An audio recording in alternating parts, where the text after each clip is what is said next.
¿Alguna vez has sentido el peso de 1000 miradas sobre ti, juzgándote, condenándote por algo que no hiciste? ¿Alguna vez has estado parado en una sala donde tu futuro entero pendía de un hilo, donde una sola palabra equivocada podría destruir todo lo que habías construido, a todos los que amabas, y cada sueño que alguna vez te atreviste a soñar? Déjame contarte sobre el día en que estuve en esa sala del tribunal, con mis manos temblando como hojas en el viento,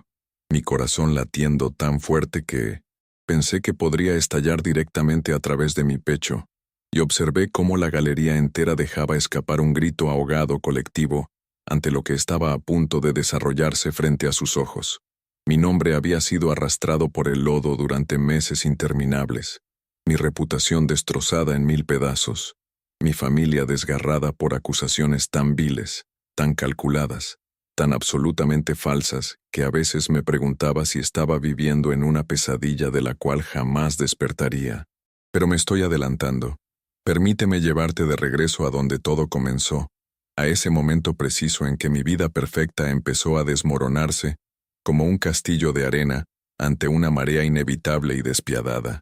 Yo era un asesor financiero exitoso, alguien en quien la gente confiaba sus ahorros de toda una vida, los fondos universitarios de sus hijos, sus sueños de retiro y sus esperanzas de un futuro seguro. Había construido mi práctica desde la nada absoluta, trabajando jornadas de 16 horas que me dejaban exhausto, perdiendo cumpleaños y aniversarios que nunca podría recuperar, sacrificando absolutamente todo para crear algo significativo, algo que realmente haría una diferencia tangible en las vidas de las personas. Mi esposa Sara había permanecido a mi lado a través de todo, a través de los años difíciles cuando apenas podíamos pagar el alquiler y comíamos arroz con frijoles casi todos los días, a través de las incontables noches en que llegaba a casa demasiado agotado para siquiera hablar o moverme del sofá, a través de cada lucha y cada revés que amenazaba con quebrarnos y hacernos abandonar nuestros sueños. Teníamos 2 hijos hermosos que eran la luz de mi vida.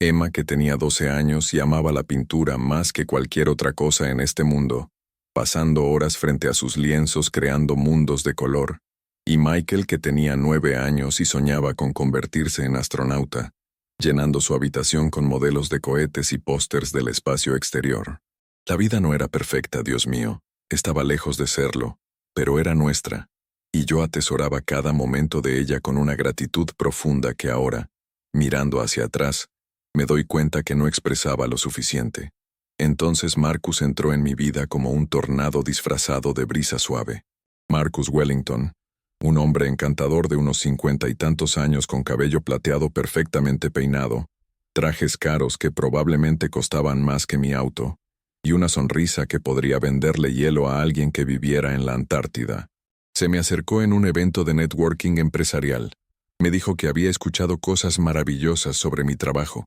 que estaba buscando a alguien confiable y con ética para manejar un portafolio sustancial para el fideicomiso familiar que administraba. Debería haber visto las señales de alarma. Debería haberme cuestionado por qué alguien con su aparente riqueza y conexiones de alto nivel elegiría una firma relativamente pequeña como la mía, cuando podría haber ido con cualquiera de los grandes nombres del sector, pero estaba halagado. Imagínate, emocionado por la oportunidad de demostrarme a mí mismo en un nivel más alto, de jugar en las grandes ligas. Las reuniones iniciales transcurrieron sin problemas, casi demasiado sin problemas en retrospectiva, lo cual debería haberme puesto nervioso. Marcus era amigable, profesional, hacía todas las preguntas correctas con una precisión que ahora reconozco como ensayada, y parecía genuinamente interesado en estrategias de inversión conservadoras a largo plazo que protegieran el patrimonio familiar.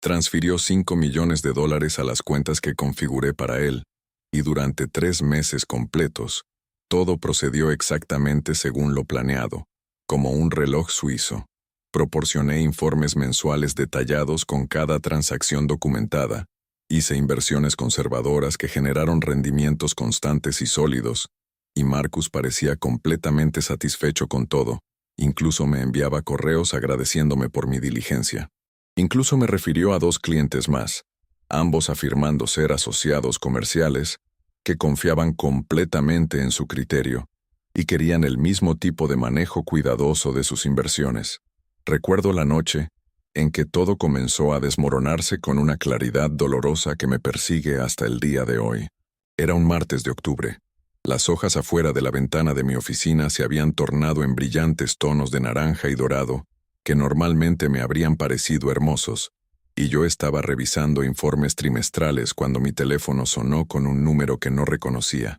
Era la detective Sarah Chen de la Unidad de Delitos Financieros, y su voz era profesional pero firme, sin un ápice de calidez, mientras me informaba que estaba bajo investigación por malversación de fondos, fraude y conspiración para cometer fraude bancario. Literalmente me reí al principio, pensando que debía ser algún tipo de error, quizás un caso de identidad equivocada o una broma de mal gusto de algún colega. Pero sus siguientes palabras congelaron la sangre en mis venas y transformaron mi risa en un silencio helado. Dijo que Marcus Wellington había presentado una denuncia formal alegando que yo había robado más de $3 millones de sus cuentas, que había falsificado documentos de manera sistemática, creado registros de inversión falsos con software sofisticado y drenado metódicamente su fideicomiso familiar mientras encubría mis huellas con elaboradas falsificaciones que habrían impresionado a cualquier experto. Mi mundo entero se inclinó sobre su eje en ese preciso momento, como si la gravedad misma hubiera dejado de funcionar correctamente. Todo por lo que había trabajado, todo lo que había construido con mis propias manos y mi propio esfuerzo, cada sacrificio que había hecho durante años de dedicación absoluta, de repente no significaba absolutamente nada frente a estas acusaciones devastadoras. Intenté explicarle a la detective que esto era una locura absoluta, que tenía registros completos y meticulosos de cada transacción, que todo se había hecho de manera apropiada, legal y transparente, con cada documento archivado correctamente, pero la detective Chen simplemente respondió en ese tono profesional y distante que debería contactar a un abogado lo antes posible y que sería formalmente acusado dentro de 48 horas. ¿Alguna vez has experimentado ese momento en que tu cuerpo entra en estado de shock, cuando tu mente simplemente no puede procesar lo que está sucediendo porque es demasiado enorme, demasiado catastrófico, demasiado imposible de comprender? Ahí estaba yo, sentado en mi silla de oficina que había comprado de segunda mano cuando empecé mi negocio, mirando el teléfono en mi mano como si fuera algún dispositivo alienígena que nunca antes había visto, mientras mi mundo cuidadosamente construido se desintegraba a mi alrededor en cámara lenta. Las siguientes semanas fueron un descenso a un tipo especial de infierno que no le desearía ni a mi peor enemigo, créeme. Las noticias se esparcieron por nuestra comunidad como un incendio descontrolado en temporada seca, porque Marcus se aseguró de que así fuera, llamando personalmente a conocidos mutuos, hablando con discreción calculada que garantizaba que todos se enteraran. Dio entrevistas a medios locales, se presentó a sí mismo como una víctima confiada, que había sido traicionada por alguien a quien consideraba no solo un profesional competente, sino también un amigo cercano. Habló con lágrimas en los ojos sobre cómo esto había devastado a su familia y destruido su seguridad financiera que habían tardado generaciones en construir. Mi teléfono no dejaba de sonar con clientes exigiendo explicaciones, muchos de ellos cerrando sus cuentas inmediatamente sin siquiera escuchar mi versión de los hechos, algunos amenazando con sus propias acciones legales, porque ahora dudaban de cada inversión que había hecho para ellos. El Consejo Regulador suspendió mi licencia pendiente de investigación, lo cual significaba que no podía trabajar, no podía ganar dinero, no podía hacer nada excepto ver cómo mi carrera se evaporaba.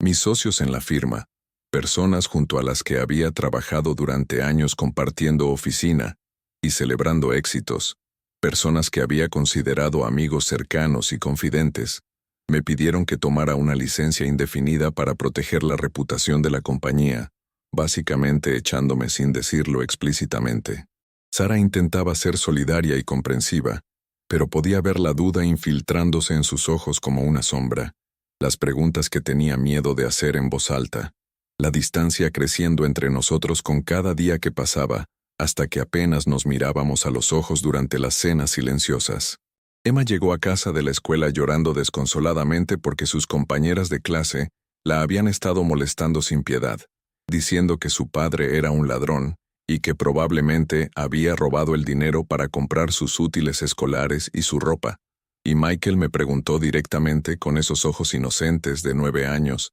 si iba a ir a la cárcel y si eso significaba que no volvería a verme. ¿Cómo le explicas a un niño de 9 años que a veces el mundo es injusto de maneras incomprensibles, que a veces la gente miente por razones que ni siquiera tienen sentido, que a veces la verdad no importa tanto como debería en un mundo ideal? Contraté a un abogado, David Ramírez, un abogado defensor penal con 20 años de experiencia y una reputación sólida por asumir casos difíciles que otros rechazaban. Era caro, prohibitivamente caro para alguien en mi situación, y tuve que hipotecar nuestra casa que habíamos terminado de pagar solo 2 años antes, drenar completamente nuestros ahorros que habíamos acumulado con tanto sacrificio, e incluso pedir prestado dinero a mis padres para pagar su anticipo, pero no tenía otra opción si quería tener alguna posibilidad de defenderme adecuadamente. David escuchó mi historia con atención profesional, revisó meticulosamente los documentos que le proporcioné, y su expresión se fue tornando cada vez más grave, a medida que entendía la magnitud de lo que enfrentábamos. Me explicó que aunque la evidencia que yo tenía parecía sólida y respaldaba mi versión de los hechos, Marcus aparentemente había preparado una contranarrativa increíblemente detallada y convincente que había engañado, incluso a investigadores experimentados. Había correos electrónicos que supuestamente yo envié pero que nunca escribí, registros telefónicos de conversaciones que jamás tuve con él o con nadie, transferencias bancarias a cuentas que nunca abrí ni siquiera sabía que existían. Alguien había hecho un esfuerzo extraordinario para incriminarme, y lo habían hecho con un nivel de sofisticación que sugería experiencia profesional y recursos significativos. No era el trabajo de un aficionado. Las audiencias preliminares fueron brutales de una manera que no puedo describir completamente. Me sentaba allí en la sala del tribunal, sintiendo como si estuviera observando la vida de otra persona desmoronarse, como si todo esto le estuviera pasando a un personaje en una película que estaba viendo desde afuera de mi propio cuerpo, mientras la fiscalía exponía su caso en mi contra con una confianza que me aterrorizaba. Pintaron un cuadro de un hombre desesperado, ahogándose en deudas que en realidad no tenía, dispuesto a traicionar la confianza de clientes inocentes para financiar un estilo de vida lujoso que supuestamente llevaba en secreto. Mostraron fotografías que habían sido sacadas completamente de contexto. Unas vacaciones que Sara y yo habíamos tomado 2 años antes pagadas con nuestros propios ahorros de toda la vida, de repente presentadas como evidencia de riqueza inexplicada que debía haber provenido de fondos robados. Presentaron registros financieros que claramente habían sido manipulados, pero que parecían convincentes para alguien que no conocía los detalles intrincados de la gestión de inversiones o cómo realmente funcionaban las cuentas. Y Marcus, sentado al otro lado de la sala del tribunal con su equipo legal costoso compuesto por 3 abogados de traje impecable, interpretó el papel de la víctima herida a la perfección, con una actuación digna de un Oscar, secándose los ojos con un pañuelo, cuando la fiscalía describía la supuesta devastación que había sufrido su familia,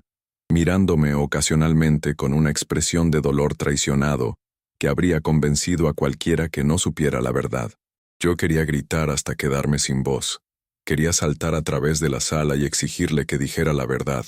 que dejara de mentir, que admitiera lo que realmente estaba haciendo, pero David mantenía una mano firme en mi brazo y me susurraba constantemente que necesitaba mantener la calma, que los arrebatos emocionales solo perjudicarían mi caso y me harían parecer culpable o inestable ante el juez. El juez estableció una fecha de juicio para 6 meses después, y esos 6 meses fueron algunos de los más oscuros y desesperantes de mi vida entera. Me convertí en un paria en mi propia comunidad donde había vivido durante 15 años y donde pensaba que había construido relaciones sólidas. Antiguos amigos cruzaban la calle deliberadamente para evitarme cuando me veían venir, como si mi situación fuera contagiosa o como si verme les recordara que cosas terribles pueden pasarle a cualquiera. Los padres en la escuela de mis hijos susurraban y señalaban cuando yo aparecía para recogerlos, Y algunos incluso le dijeron a sus hijos que no jugaran con Emma y Michael porque su padre era un criminal. Alguien pintó con aerosol la palabra ladrón en letras rojas enormes a través de la puerta de nuestro garaje en medio de la noche, y tuvimos que pagar para repintarla mientras los vecinos observaban desde sus ventanas sin ofrecer ayuda o simpatía. Sara comenzó a dormir en la habitación de invitados, no porque no me amara o porque creyera que era culpable, sino porque el estrés la estaba destrozando emocionalmente y necesitaba espacio para procesar todo lo que estaba sucediendo sin la presión de tener que reconfortarme cuando ella misma estaba quebrada. Pasaba cada momento de vigilia revisando registros obsesivamente, yendo a través de miles de documentos tratando de encontrar algo, cualquier cosa que pudiera demostrar mi inocencia de manera irrefutable, pero cada pista parecía llegar a un callejón sin salida frustrante, y Marcus había sido increíblemente meticuloso en su engaño. No había dejado cabos sueltos obvios. Estaba comenzando a perder la esperanza de que alguna vez podría probar la verdad, y en mis momentos más oscuros, incluso consideré aceptar un acuerdo de culpabilidad que David había mencionado que la fiscalía podría ofrecer, solo para terminar con la agonía, y al menos saber cuál sería mi destino, en lugar de vivir en esta incertidumbre tortuosa. Entonces algo extraño sucedió, que me dio el primer destello de esperanza que había sentido en meses de desesperación. Estaba en una cafetería pequeña en el otro lado de la ciudad donde nadie me conocía, escondiéndome en un rincón apartado con mi computadora portátil, continuando mi búsqueda desesperada a través de registros financieros cuando noté que un hombre me estaba observando desde el otro lado del local. Tenía probablemente unos 40 y tantos años, de apariencia poco notable, usando jeans gastados y un suéter sencillo, pero había algo en su expresión, un tipo de reconocimiento, o quizás simpatía que no podía identificar completamente. Después de aproximadamente 20 minutos de intercambiar miradas ocasionales, se acercó a mi mesa cautelosamente, se presentó como Robert Chen con un apretón de manos firme, y preguntó si podía hablar conmigo en privado sobre un asunto importante. Cada instinto me decía que fuera sospechoso, que lo alejara, que esto podría ser algún tipo de trampa o truco, pero había algo genuino en sus ojos, algo que me hizo aceptar contra mi mejor juicio. Nos mudamos a un rincón más aislado del café, y lo que Robert me dijo cambió absolutamente todo el curso de mi vida y mi caso. Explicó que era un contador forense retirado, que había trabajado para una compañía en la que Marcus había estado involucrado varios años antes en otro estado. Esa compañía había quebrado en medio de acusaciones de fraude masivo, pero Marcus había salido limpio como si nada hubiera pasado, dejando a sus socios comerciales para enfrentar las consecuencias legales, mientras él desaparecía con su fortuna intacta. Robert siempre había sospechado que Marcus era la mente maestra detrás del esquema, que había orquestado todo desde las sombras, pero nunca había podido probarlo de manera definitiva a pesar de meses de investigación. Cuando vio la cobertura noticiosa de mi caso en las noticias locales, el patrón le pareció demasiado familiar para ser una coincidencia. Los mismos métodos, las mismas tácticas, la misma estructura de engaño. Robert creía que Marcus estaba ejecutando una estafa sofisticada de largo plazo, dirigiéndose a asesores financieros con buenas reputaciones, preparándolos para asumir la culpa de pérdidas falsas, mientras Marcus embolsaba el dinero a través de una serie compleja de compañías fantasma y cuentas en paraísos fiscales. Dijo que había visto este patrón antes en su investigación anterior, y si yo estaba dispuesto a profundizar más, si estaba dispuesto a mirar más allá del rastro de papel obvio que Marcus había creado para confundir a los investigadores, podría haber evidencia escondida en lugares que nadie había pensado en buscar todavía. Me sentí como si estuviera ahogándome en un océano oscuro, y alguien acabara de arrojarme una cuerda de salvamento, pero también estaba aterrorizado de dejarme tener esperanza, de creer que podría haber realmente una salida de esta pesadilla que había consumido mi vida. Robert me dio algunas sugerencias específicas y detalladas. Me señaló bases de datos financieras internacionales y registros de transacciones que no había considerado examinar porque estaban fuera de mi área de experiencia habitual. Documentos que requerirían acceso especial y conocimiento técnico para interpretar correctamente. También me advirtió seriamente que Marcus era peligroso, que si se daba cuenta de que alguien se estaba acercando a exponer sus operaciones, podría escalar sus tácticas de maneras impredecibles y potencialmente violentas. Me dijo que tuviera cuidado y que considerara contratar seguridad privada para mi familia. Le agradecí profusamente, con lágrimas en los ojos por primera vez en semanas, y le pregunté por qué estaba ayudando a un completo extraño cuando no tenía ninguna obligación de hacerlo y podría estar poniéndose en riesgo él mismo. Su respuesta me impactó profundamente y todavía me emociona cuando la recuerdo. Dijo que observar a personas inocentes tener sus vidas completamente destruidas, mientras personas culpables caminaban libremente sin consecuencias, lo había perseguido durante años, causándole insomnio y una sensación de fracaso profesional, y si podía ayudar a prevenir que eso sucediera nuevamente, incluso de una manera pequeña, podría traerle algo de paz a su conciencia atormentada y tal vez redimirse por los casos que no pudo resolver. Durante las siguientes varias semanas intensas, seguí la guía de Robert meticulosamente, alistando la ayuda de un investigador privado que David conocía de casos anteriores, alguien que se especializaba en delitos financieros complejos y lavado de dinero internacional, una mujer llamada Patricia Méndez con una reputación impresionante en el campo. Lo que descubrimos fue absolutamente asombroso y confirmó las peores sospechas de Robert, de maneras que ni siquiera él había anticipado completamente. Marcus Wellington ni siquiera era su nombre real, era uno de docenas de alias que había usado durante una carrera de 20 años de esquemas de fraude, elaborados en múltiples países y continentes. Su nombre real era Martin Westbrook, y tenía condenas penales en 2 países diferentes bajo diferentes identidades. Había pasado tiempo en prisión en Europa antes de reinventarse en América. Los $5 millones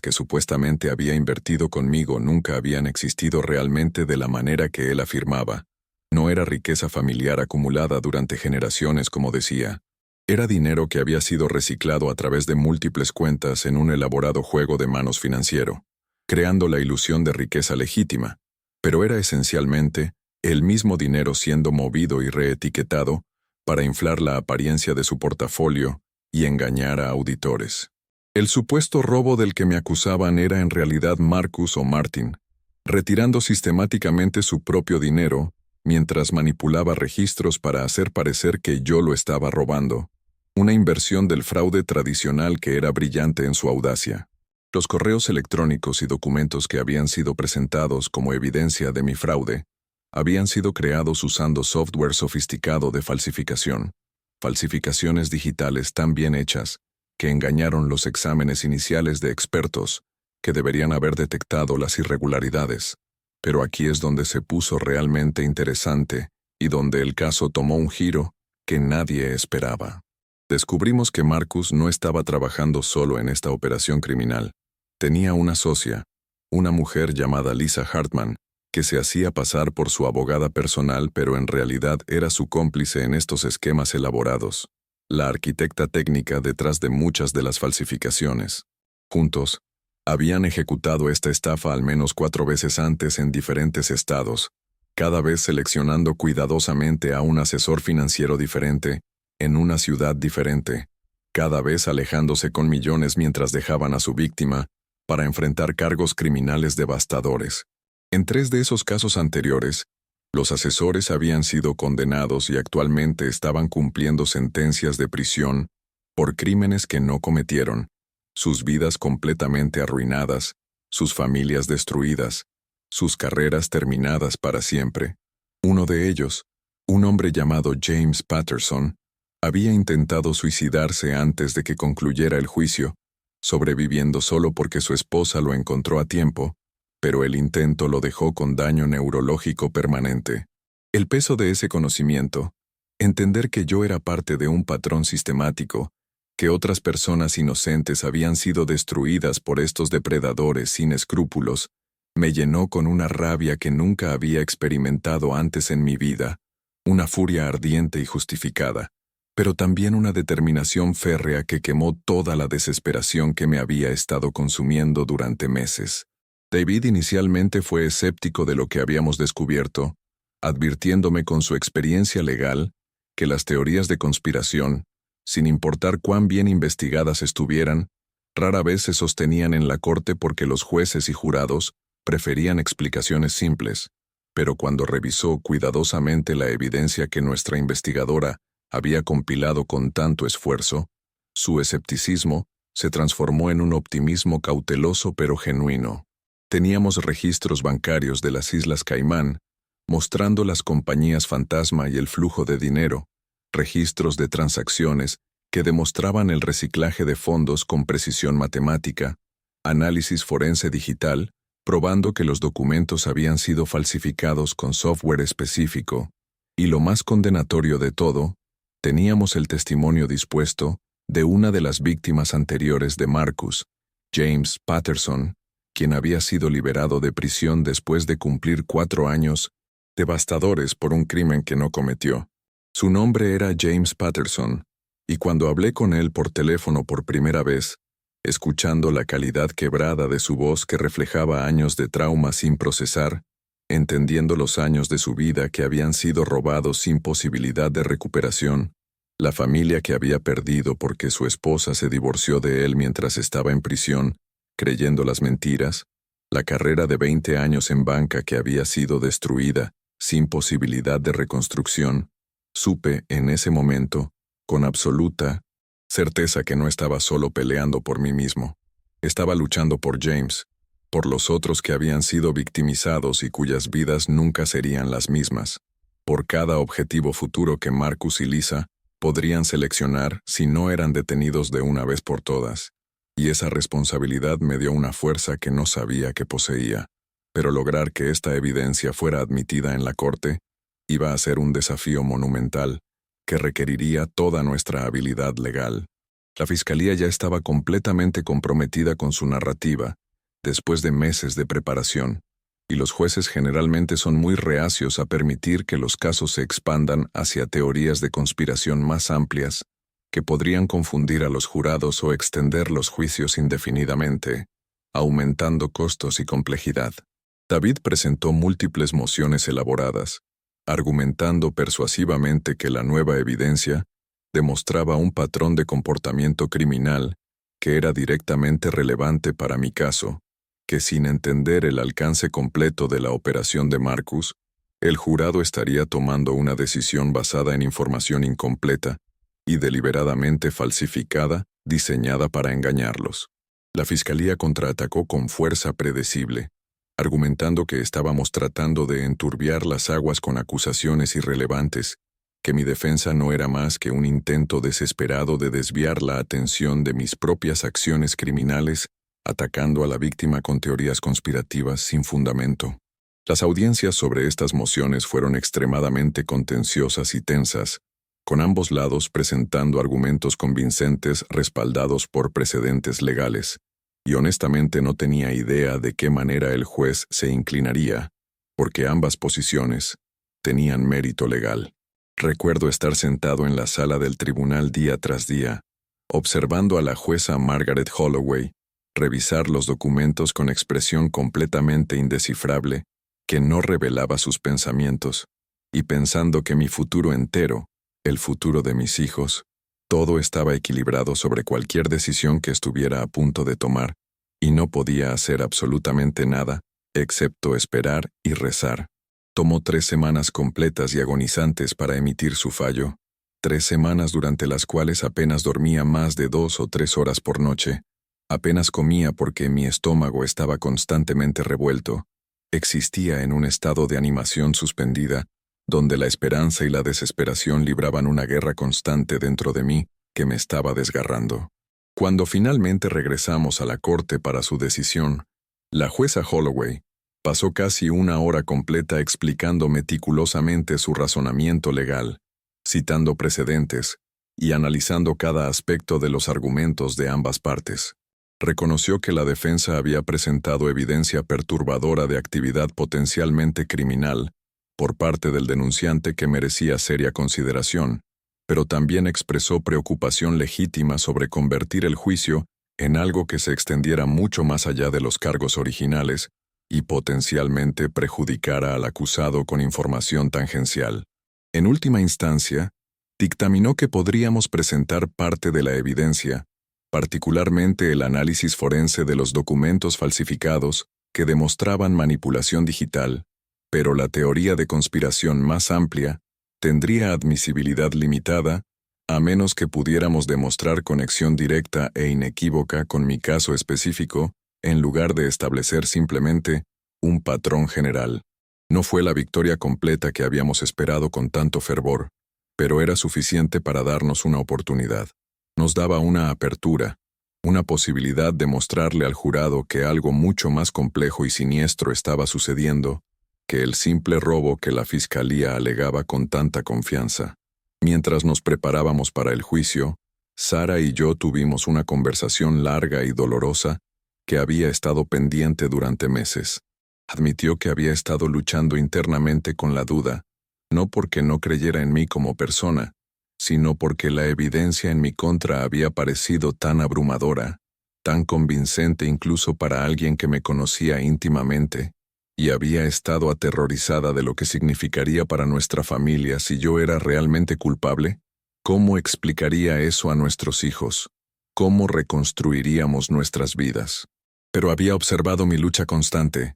Me había visto negarme a rendirme incluso cuando parecía completamente imposible, y vio la evidencia que habíamos descubierto con tanto esfuerzo. Tomó mis manos entre las suyas con lágrimas corriendo por su rostro,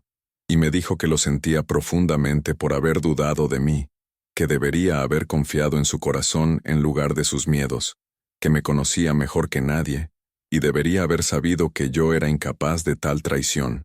Nos abrazamos y lloramos juntos, liberando meses de tensión acumulada y dolor reprimido, y sentí que tal vez, solo tal vez, íbamos a sobrevivir esto, después de todo, que nuestra familia podría emerger de esta prueba de fuego más fuerte que antes. El juicio comenzó en un lunes frío de marzo, casi un año completo después de que esa llamada telefónica inicial de la detective Chen hubiera volteado mi mundo al revés y comenzado esta pesadilla interminable.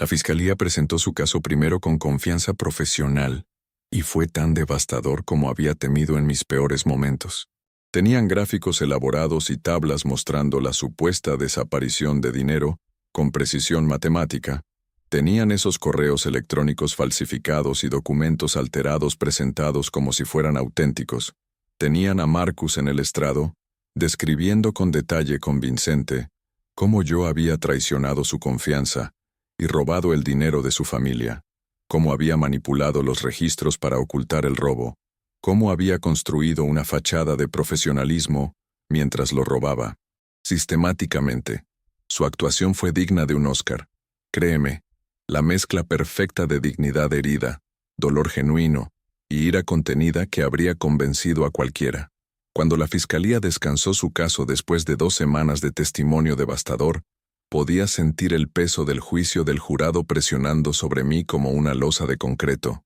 Varios jurados ni siquiera me miraban a los ojos cuando intentaba establecer contacto visual, lo cual mi abogado me había dicho que era una mala señal. El ambiente en la sala del tribunal se sentía sofocante y opresivo, como si las paredes estuvieran cerrándose lentamente, y tenía que recordarme constantemente respirar profundamente, confiar en David y su experiencia, confiar en la verdad que conocíamos pero que aún no habíamos podido probar completamente ante el jurado. Nuestra defensa comenzó con testimonio técnico detallado, de examinadores forenses de documentos, expertos con décadas de experiencia, que demostraron meticulosamente que los correos electrónicos atribuidos a mí tenían firmas digitales que no coincidían con mi sistema de correo electrónico real, que las marcas de tiempo habían sido manipuladas de maneras que eran técnicamente imposibles si yo realmente los hubiera enviado, que estas eran falsificaciones sofisticadas creadas con software especializado para incriminarme y hacer parecer que había estado involucrado en actividades fraudulentas. Observaba cuidadosamente a los jurados durante este testimonio técnico,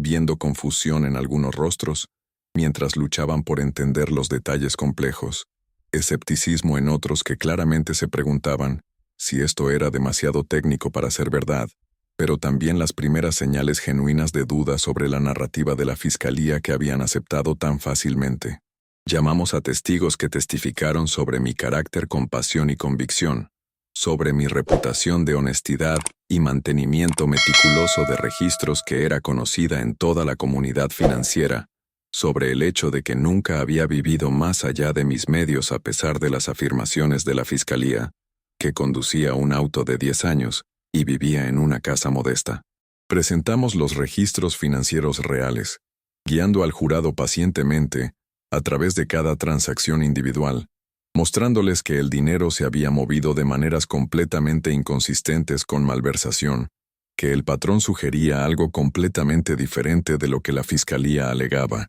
David fue magistral en su presentación, tomando información financiera compleja que podría haber abrumado al jurado y haciéndola accesible y comprensible, ayudando al jurado a entender que lo que estaban viendo no eran las acciones de un ladrón, sino la ilusión cuidadosamente construida de robo diseñada para engañarlos. Entonces, llegó el momento crucial hacia el que habíamos estado construyendo durante semanas, cuando llamamos a Robert Chen al estrado como testigo clave. La fiscalía objetó enérgicamente y repetidamente, argumentando que su testimonio era irrelevante y prejudicial, que estábamos tratando de confundir al jurado con teorías conspirativas, pero la jueza Holloway, después de escuchar la explicación de David sobre lo que Robert testificaría, lo permitió con ciertas limitaciones específicas sobre qué podía discutir. Robert explicó su trasfondo profesional con claridad, su investigación anterior sobre Marcus que había quedado incompleta, y los patrones inquietantes que había observado a lo largo de los años. La fiscalía lo martilló implacablemente durante el contrainterrogatorio, tratando de pintarlo como alguien con un rencor personal, alguien cuyos propios fracasos profesionales lo habían llevado a ver conspiraciones donde no existían ninguna. Pero Robert permaneció calmado, metódico y profesional, y su credibilidad se mantuvo firme ante el ataque. También reprodujimos una deposición en video de James Patterson, la víctima anterior que había sido exonerada después de años en prisión, y verlo describir su experiencia con voz entrecortada y ojos llenos de dolor, las similitudes aterradoras con mi propio caso, la manera en que Marcus había destruido sistemáticamente su vida usando exactamente las mismas tácticas. Vi a varios jurados moverse incómodos en sus asientos, y una mujer en particular se secó lágrimas de los ojos con un pañuelo desechable. La fiscalía intentó minimizar este testimonio durante su reexamen, sugiriendo que las similitudes eran coincidenciales, pero el daño a su narrativa simple ya estaba hecho y era irreversible. La semilla de duda razonable había sido plantada profundamente, y estaba comenzando a crecer y echar raíces en las mentes del jurado. Mientras nos acercábamos al final del caso de la defensa, David y yo sabíamos en nuestro interior que necesitábamos algo más definitivo, algo que probaría concluyentemente la culpabilidad de Marcus en lugar de solo plantear preguntas sobre la teoría de la fiscalía. Necesitábamos ese momento de revelación dramática que cambiaría todo. Nuestra investigadora privada, Patricia Méndez, había estado trabajando incansablemente las 24 horas, siguiendo rastros financieros internacionales, entrevistando personas que habían conocido a Marcus en sus ubicaciones anteriores bajo diferentes nombres, tratando desesperadamente de encontrar esa única pieza de evidencia incontrovertible que haría explotar el caso completamente. Entonces, justo 2 días antes de que estuviéramos programados para descansar nuestro caso y permitir que el jurado comenzara sus deliberaciones, nuestra investigadora Patricia Méndez llamó a David con noticias que hicieron temblar sus manos, visiblemente mientras me las transmitía por teléfono. Había encontrado a Lisa Hartman, la cómplice de Marcus en toda esta operación criminal, y Lisa estaba dispuesta a hablar y proporcionar testimonio contra él. Aparentemente, había habido una pelea seria entre los dos conspiradores sobre la distribución del dinero robado. Marcus había intentado quedarse con una porción mayor de lo acordado, y Lisa estaba lo suficientemente enojada y resentida como para considerar cooperación con las autoridades si podíamos ofrecerle inmunidad de enjuiciamiento, o al menos un acuerdo favorable. David inmediatamente contactó a la oficina del fiscal de distrito, y después de negociaciones tensas que duraron horas y casi se desmoronaron varias veces, acordaron una sesión de oferta donde Lisa les diría lo que sabía, con el entendimiento de que si su información resultaba valiosa, veraz y conducía a condenas, considerarían seriamente un acuerdo de inmunidad que la protegería del enjuiciamiento. No me permitieron estar presente para esa sesión crítica, porque mi abogado estaba preocupado de que mi presencia pudiera afectar lo que Lisa estaba dispuesta a revelar, y las horas que pasé esperando fueron absolutamente las más largas de mi vida, paseando incesantemente en la sala de conferencias de David, bebiendo café terrible de la máquina que me revolvía el estómago, imaginando cada resultado posible desde la vindicación completa hasta el desastre total. Cuando David finalmente regresó después de lo que pareció una eternidad, su expresión era una mezcla compleja de vindicación profunda, alivio palpable y agotamiento absoluto. Lisa les había contado absolutamente todo sin retener ningún detalle. Había proporcionado detalles meticulosos de toda la operación criminal que abarcaba años, nombrado otras víctimas en diferentes estados, que las autoridades ni siquiera sabían que existían, explicado exactamente cómo ella y Marcus habían perfeccionado su sistema sofisticado durante años de práctica y refinamiento, y lo más importante de todo, había mantenido registros detallados de todo, su propia póliza de seguro, en caso de que Marcus alguna vez intentara traicionarla o eliminarla de la operación. Tenía copias de los documentos financieros originales sin alterar que demostraban la verdad, el software específico que habían usado para crear las falsificaciones digitales, comunicaciones entre ella y Marcus, discutiendo explícitamente sobre mí, y otros objetivos potenciales con un cinismo escalofriante, y registros bancarios completos, mostrando exactamente dónde había ido realmente el dinero, a través de un laberinto de cuentas offshore. La oficina del fiscal de distrito estaba en modo de crisis total, dándose cuenta con horror de que habían estado persiguiendo vigorosamente a un hombre inocente, mientras los criminales reales se sentaban en su sala de audiencias interpretando el papel de víctimas con actuaciones magistrales. Para su crédito, y esto es importante reconocerlo, una vez que entendieron completamente lo que había sucedido y la magnitud de su error, inmediatamente comenzaron el proceso de desestimar los cargos contra mí y presentar nuevos cargos extensos contra Marcus y Lisa por múltiples delitos graves. Pero David argumentó apasionada y convincentemente que esto debería desarrollarse frente al jurado, que había escuchado todo el caso hasta ahora, que yo merecía vindicación pública y no solo una desestimación silenciosa que dejaría preguntas sin respuesta en la mente de las personas, que la comunidad necesitaba ver la verdad revelada completamente.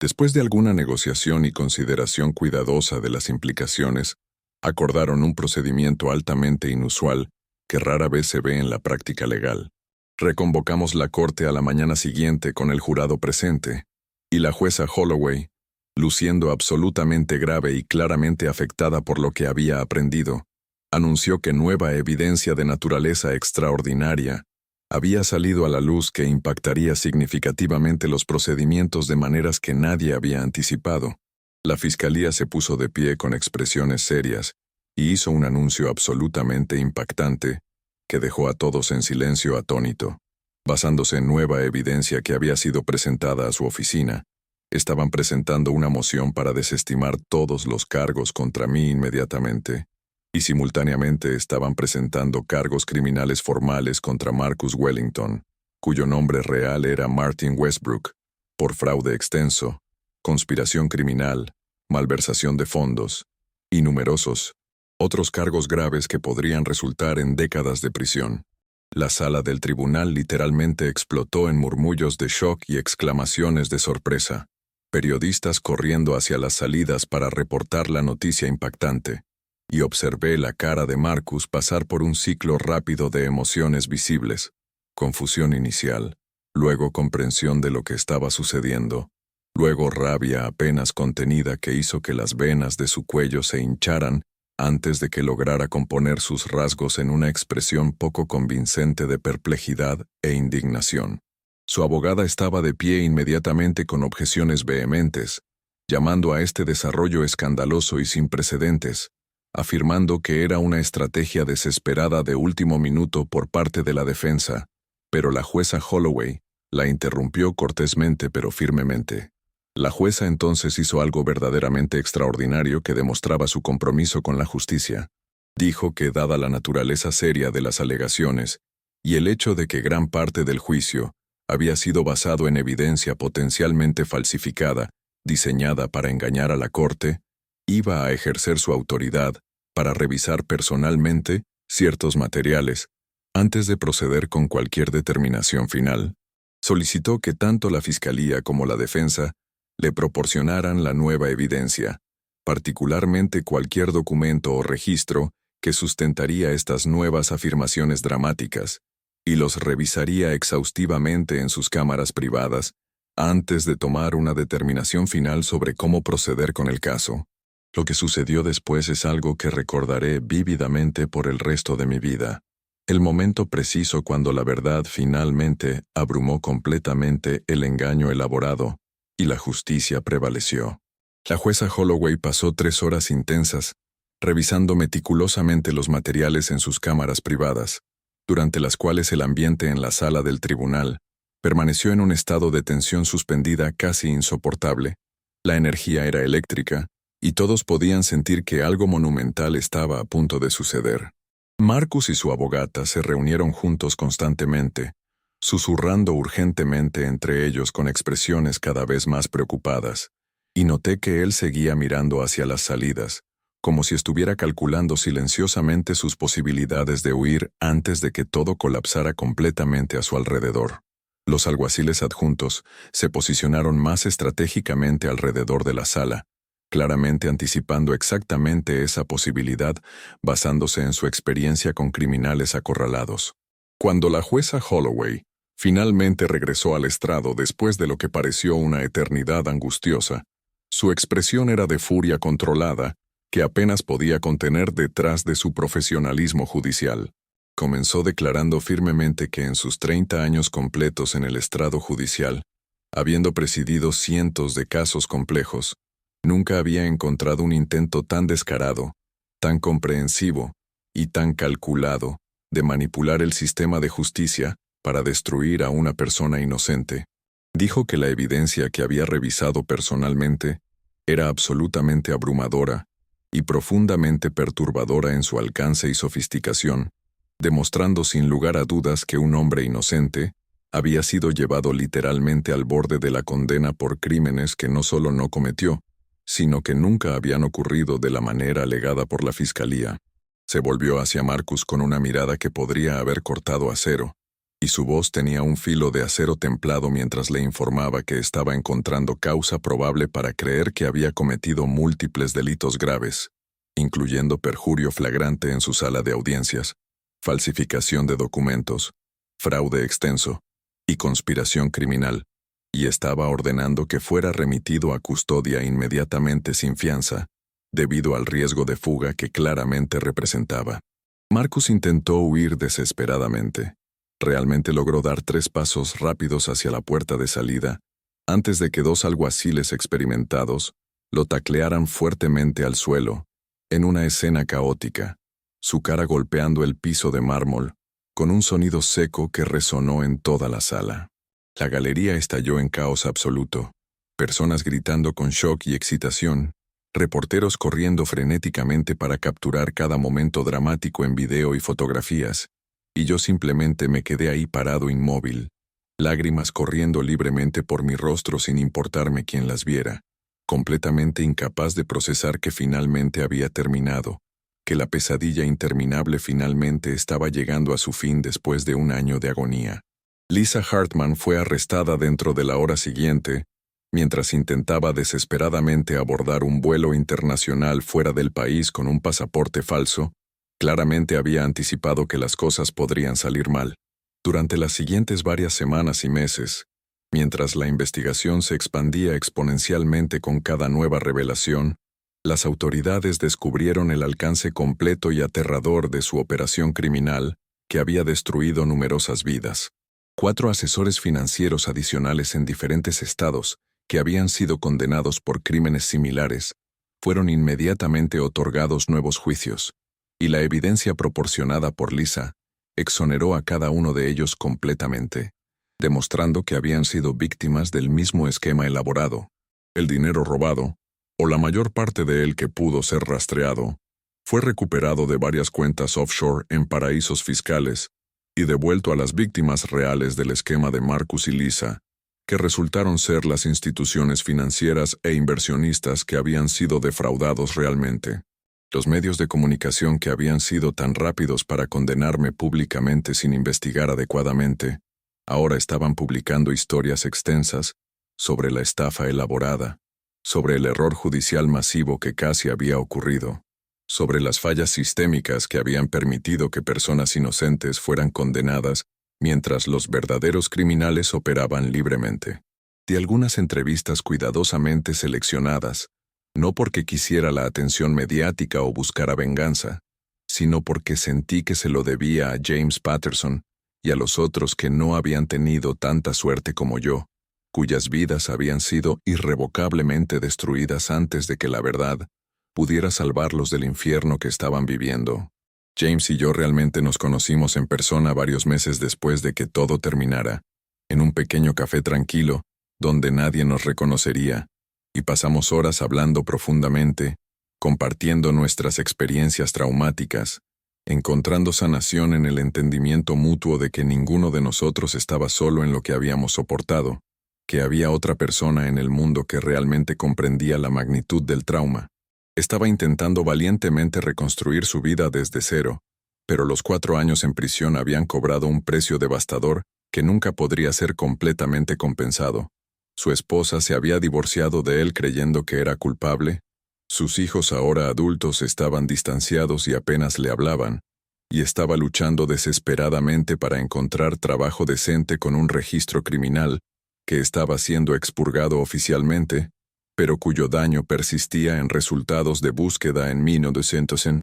línea y en las memorias de las personas que lo conocían. Comenzamos un grupo de defensa juntos con pasión renovada, trabajando incansablemente para reformar el sistema legal, para crear mejores salvaguardas contra el tipo de fraude sofisticado que nos había victimizado, para ayudar a otros individuos injustamente condenados a navegar el proceso complejo y frustrante de exoneración y reconstrucción de sus vidas destrozadas. Sara y yo pasamos por meses intensos de terapia matrimonial, con una consejera excelente, trabajando dolorosamente para sanar las heridas profundas que la terrible experiencia había creado en nuestra relación, que alguna vez fue tan sólida. No fue fácil en absoluto. Hubo sesiones donde lloramos hasta no poder más, donde gritamos frustraciones acumuladas, y hubo momentos oscuros cuando realmente me pregunté si lograríamos superarlo o si el daño era demasiado profundo, pero lentamente, dolorosamente, con esfuerzo consciente diario, encontramos nuestro camino de regreso el uno al otro,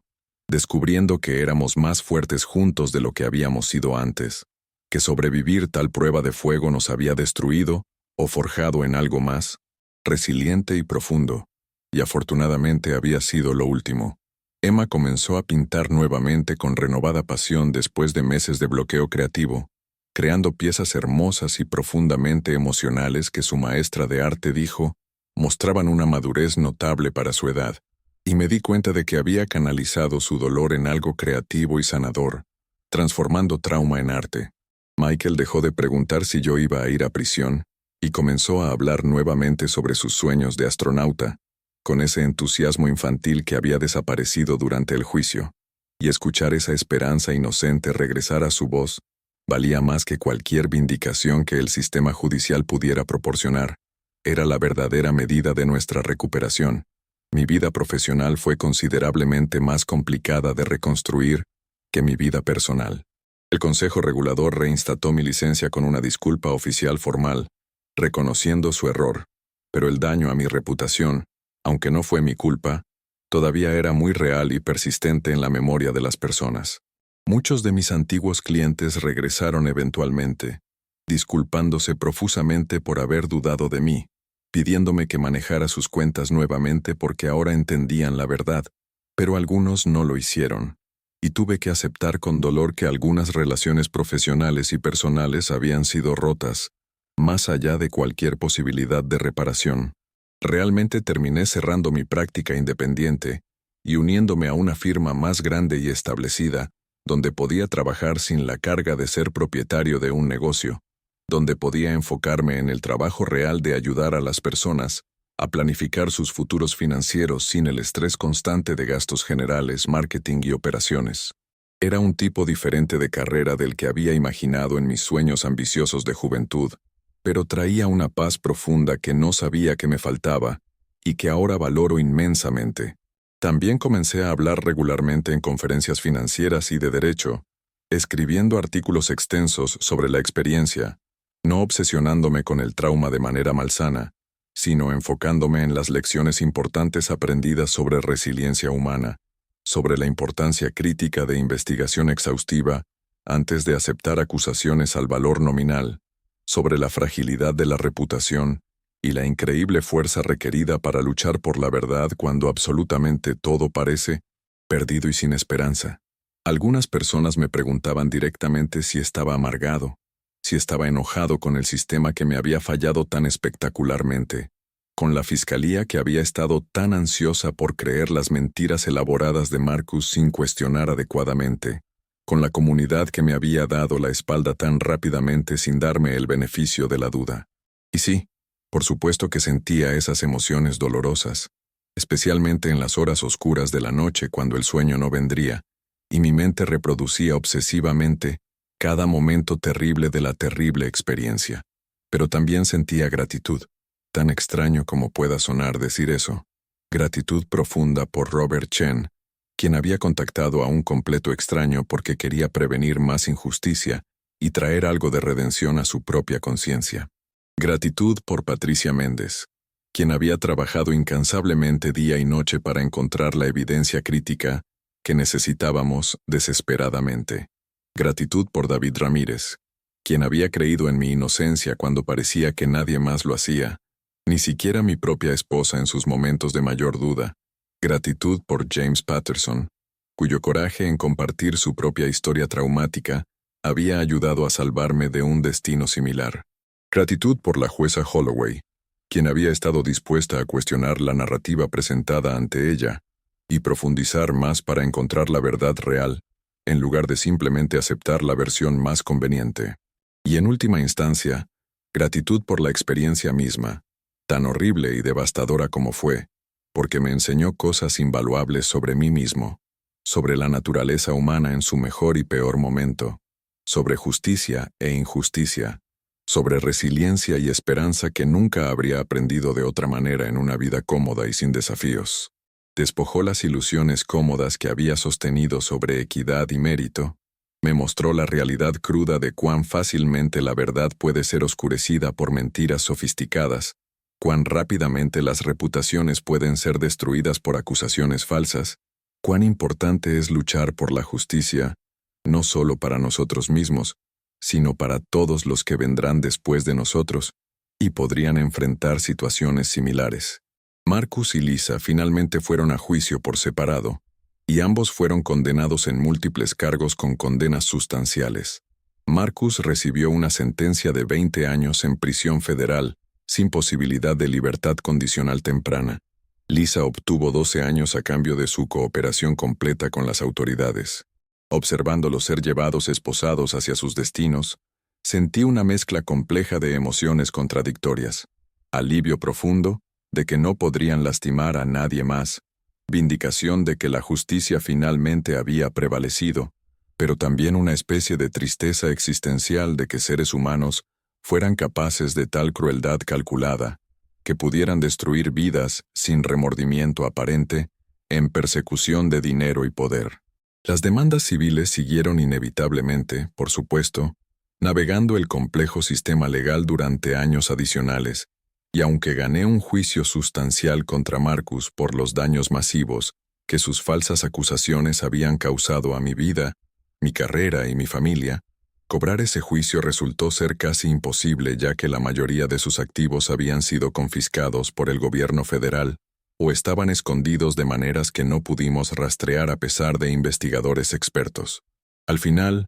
honestamente no se trataba del dinero de todos modos, nunca lo fue realmente. Se trataba de la verdad siendo reconocida públicamente, se trataba de justicia siendo servida finalmente, se trataba de reclamar mi vida y mi nombre de aquellos que habían intentado arrebatármelos de la manera más cruel imaginable.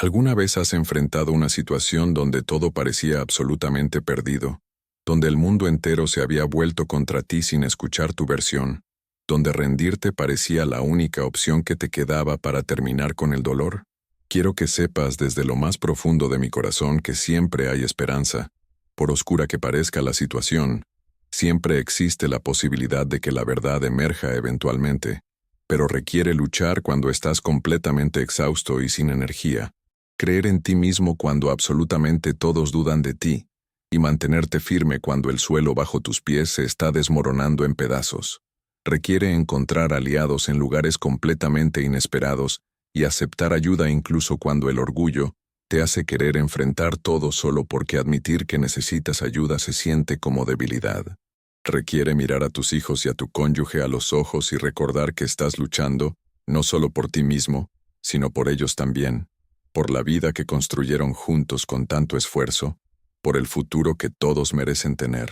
Ahora, mientras me siento aquí compartiéndote esta historia íntima varios años después de que comenzara aquella terrible experiencia, la vida no ha regresado a lo que era antes porque yo no soy la misma persona que era antes de todo esto. Ninguno de nosotros lo somos realmente. Las experiencias nos transforman irrevocablemente. Pero en muchas maneras importantes, la vida es genuinamente mejor ahora, más profunda, más significativa, más auténtica, porque hemos aprendido dolorosamente qué es lo que verdaderamente importa en este mundo. Hemos aprendido que la reputación es frágil y puede ser destruida en un instante, pero el carácter es duradero y permanece contigo, que el éxito material no significa absolutamente nada si has perdido tu integridad o tu libertad,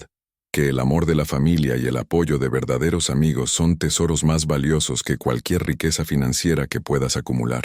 He aprendido a valorar profundamente cada día ordinario, cada momento simple de paz sin drama, cada conversación trivial con mis hijos sobre sus días en la escuela, cada tarde tranquila con Sara viendo televisión en el sofá, porque sé ahora con certeza absoluta cuán rápidamente todo puede ser amenazado, cuán cerca estuve de perderlo todo para siempre. También he aprendido sobre el poder increíble de la persistencia, de negarse absolutamente a aceptar un resultado injusto, incluso cuando las probabilidades parecen completamente insuperables y todos te dicen que te rindas. Hubo tantos momentos cruciales, cuando podría haberme rendido fácilmente, cuando podría haber aceptado un acuerdo de culpabilidad que habría requerido que admitiera culpa por crímenes que no cometí a cambio de una sentencia reducida. Y muchísimas personas en mi situación hacen exactamente esa elección, porque el sistema está diseñado, de muchas maneras,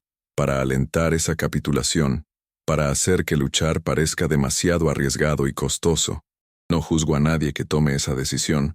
porque entiendo perfectamente la posición imposible en la que se encuentran, el terror de arriesgar décadas en prisión versus aceptar algunos años. Pero también quiero que las personas sepan que luchar por la verdad es posible, que la justicia, aunque imperfecta y frecuentemente demorada de maneras frustrantes, es alcanzable si estás dispuesto a soportar la lucha para alcanzarla, si estás dispuesto a sacrificar tu comodidad y seguridad por la posibilidad de vindicación.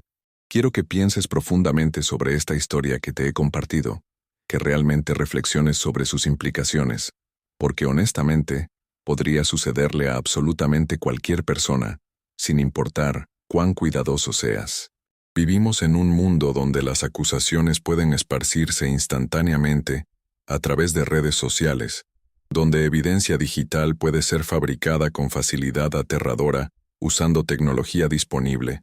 donde criminales sofisticados pueden explotar la confianza que hace que la sociedad funcione. También vivimos en un mundo donde el sistema de justicia, con todas sus fallas innegables, todavía puede funcionar cuando buenas personas se niegan a permitir que la injusticia prevalezca, cuando investigadores cavan lo suficientemente profundo para encontrar la verdad escondida, cuando jueces están dispuestos a cuestionar narrativas convenientes, cuando testigos se presentan a pesar del riesgo personal que enfrentan. Tu comprensión de historias como la mía, tu conciencia de cuán fácilmente personas inocentes pueden ser victimizadas, cuán importante es reservar el juicio hasta que toda la evidencia sea presentada completamente, esa comprensión importa mucho más de lo que podrías imaginar. Cada vez que escuches una acusación contra alguien, cada vez que veas una historia noticiosa sobre supuestos crímenes, espero sinceramente que recuerdes considerar que podría haber mucho más en la historia de lo que se presenta inicialmente, que la persona siendo acusada podría estar luchando desesperadamente para probar una inocencia que es verdadera, pero tremendamente difícil de demostrar ante un sistema que favorece a los acusadores. No estoy diciendo que las personas no deban ser responsabilizadas por crímenes genuinos, en absoluto, pero sí estoy diciendo que debemos ser extremadamente cuidadosos sobre apresurarnos a juzgar, sobre asumir que acusaciones equivalen automáticamente a culpabilidad, sobre destruir la reputación de alguien antes de que la verdad completa emerja a través del proceso legal apropiado. Si esta historia te ha tocado de alguna manera significativa, si te ha hecho pensar diferente sobre justicia, sobre resiliencia humana, sobre la importancia de luchar por la verdad sin importar el costo, entonces por favor tómate un momento para dejar un comentario aquí abajo, contándome tus pensamientos. Cuéntame sobre tus propias experiencias enfrentando situaciones difíciles, luchando por lo que es correcto cuando nadie te apoyaba, defendiéndote a ti mismo o a otros, cuando parecía completamente imposible. ¿Alguna vez has sido falsamente acusado de algo? ¿Alguna vez has tenido que luchar contra un sistema que parecía determinado a derrotarte, sin importar la verdad? ¿Alguna vez has sentido ese momento liberador, cuando la verdad finalmente emergió, después de estar enterrada bajo capas de mentiras? Comparte tus historias en los comentarios porque cada historia individual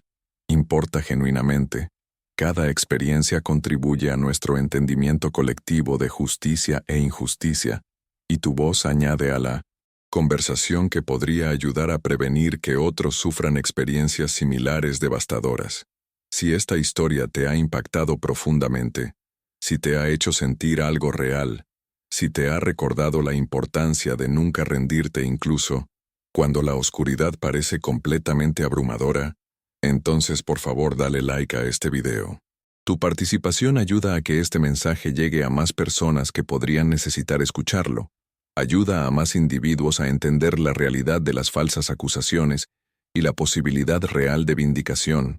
Ayuda a crear conciencia que podría proteger a otros de convertirse en víctimas de esquemas similares elaborados. Y por favor, si quieres escuchar más historias como esta, historias auténticas de personas reales enfrentando desafíos extraordinarios y encontrando la fuerza interna para superarlos, entonces, suscríbete a Yo lo viví. Toca esa campanita de notificaciones para que nunca te pierdas un episodio nuevo, porque cada historia que compartimos trata sobre resiliencia humana, sobre coraje ante la adversidad más terrible, sobre la verdad prevaleciendo finalmente, sobre el engaño elaborado. Estas no son solo historias para entretenimiento, son lecciones profundas sobre el espíritu humano, sobre lo que somos capaces de soportar y superar cuando no tenemos otra opción, sobre la esperanza persistiendo incluso en las circunstancias más oscuras imaginables. Gracias de corazón por tomar este viaje emocional conmigo,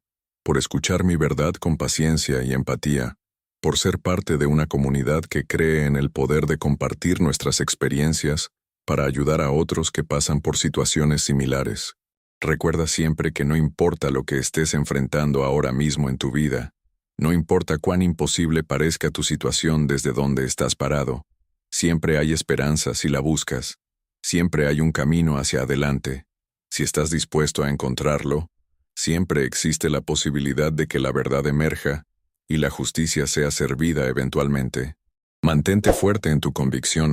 sigue luchando con todo lo que tienes y nunca permitas que nadie te quite tu verdad, porque es lo más valioso que posees.